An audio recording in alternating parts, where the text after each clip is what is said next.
Some stories are not told to entertain. They are told to remind us of something we once knew and somehow forgot. The evening sun was slowly disappearing behind the city skyline. On the 10th floor of a luxurious apartment tower sat an elderly man, enjoying his evening tea. Just then, a pair of sparrows landed gently on the railing beside him. Their cheerful chirping disturbed his silence. Annoyed, he waved his hand and drove them away. The startled birds flew across the road and settled on the railing of the opposite tower. For a few moments they remained silent. Then one sparrow asked softly, "Do you remember the stories Mother used to tell us about this place?" The second sparrow nodded. "Every one of them. She used to tell us that long before these buildings existed, this entire region was a beautiful forest. Hundreds of trees, flowers blooming through every season, streams flowing freely, birds from distant lands building their homes among the branches." The first sparrow sighed. "Mother and Father met here, and that railing where we were sitting a few moments ago. It is where our nest once stood. It is where we were born." A deep silence followed. One day humans arrived. The trees disappeared. The forest became concrete. And now, the very birds born here are not allowed to rest where they once belonged. But theirs was not the only sorrow in the world. At the gate of a luxurious villa stood a Labrador. A strong chain was fastened around his neck. As a group of street dogs walked by, he barked loudly. The street dogs assumed he was chasing them away. But they were mistaken. The Labrador was jealous. "You are fortunate," he called out. The street dogs laughed. "Fortunate, we struggle every day for food." The Labrador lowered his head. "Perhaps, but you are free. I have comfort. I have food. I have shelter. But every comfort comes attached to a chain." For the first time, the street dogs saw not a privileged pet, but a prisoner. Not very far away, a mother hen watched her chicks playing happily. They chased butterflies, pecked at grains, and enjoyed life without a care in the world. The hen called them close. "My children stay together. Never wander too far." One curious chick asked, "Why, mothers?" The hen smiled, but behind that smile lived a fear. A fear she could never explain. A fear that one day she might be taken away forever. Instead of answering, she gathered her children beneath her wings. Some fears belong only to mothers. As years passed, stories like these echoed across forests, farms, villages, and cities. Birds mourned their disappearing homes. Animals mourned their lost freedom.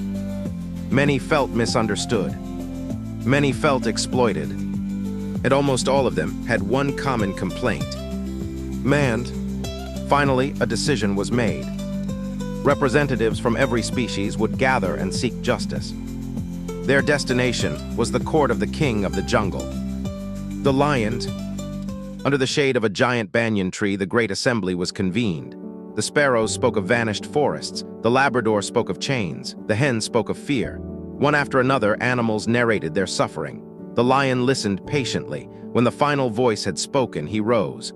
"My friends, your pain is real, and your questions deserve answers. But there is one among us who understands this matter better than I do.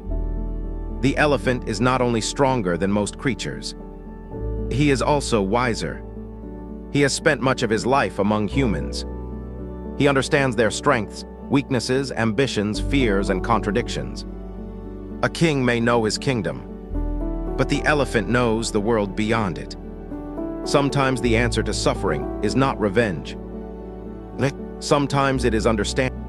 The next morning, the representatives set out in search of the elephant. They found him standing peacefully beside a river. His enormous body reflected strength. His calm eyes reflected wisdom. Patiently, he listened to every complaint, every story, every sorrow.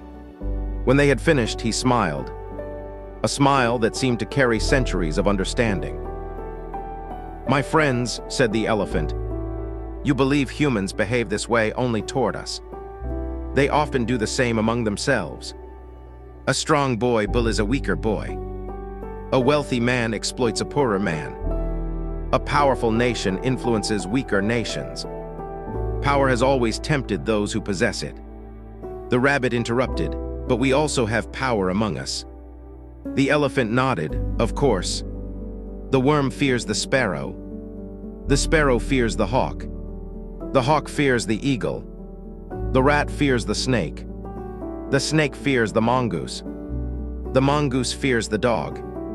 The dog fears the human. The deer fears the tiger. And even the mighty lion avoids unnecessary conflict with an elephant. Nature has created balance. The problem is not strength.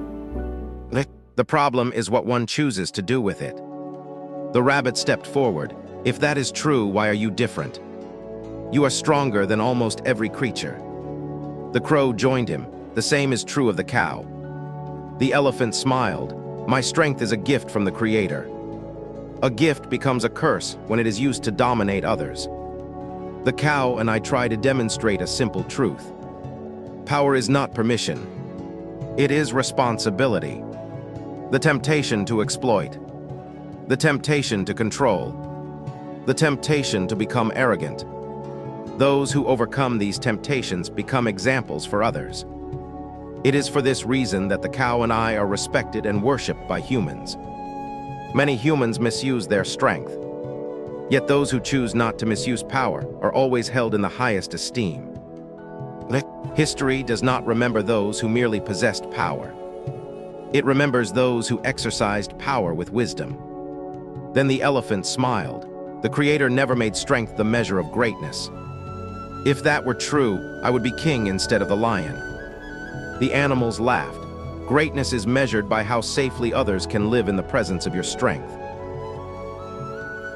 The Labrador now asked a question. If humans respect you so much, why do they chain you? The elephant laughed softly. Every evening, humans lock the doors of their temples. They lock the room where God resides. Do you think God is imprisoned? The animals smiled.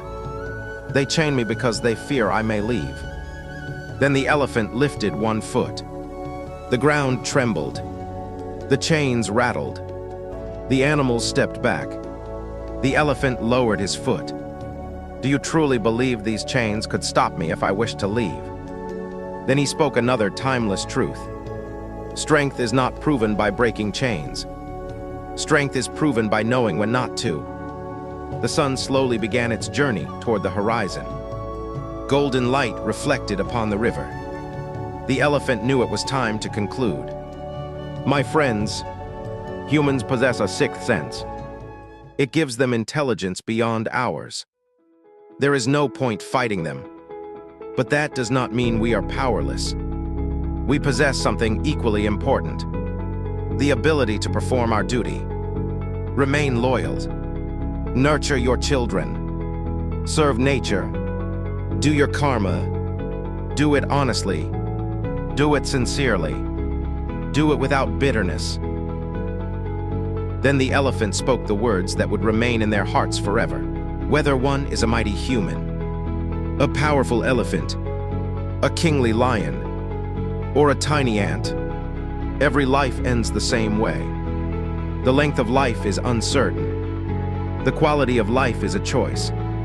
What matters is not how powerful we become. What matters is how useful we become. Not how much we take, but how much we contribute. The meeting ended. The animals returned home. The sparrows still missed their forest. The Labrador still wore his chain. The hen still worried for her children. Nothing outside had changed. Yet something inside had. They stopped asking, why is life unfair? And started asking, how can I perform my role better? The animals never forgot the elephant's words. The question is, will humans remember them?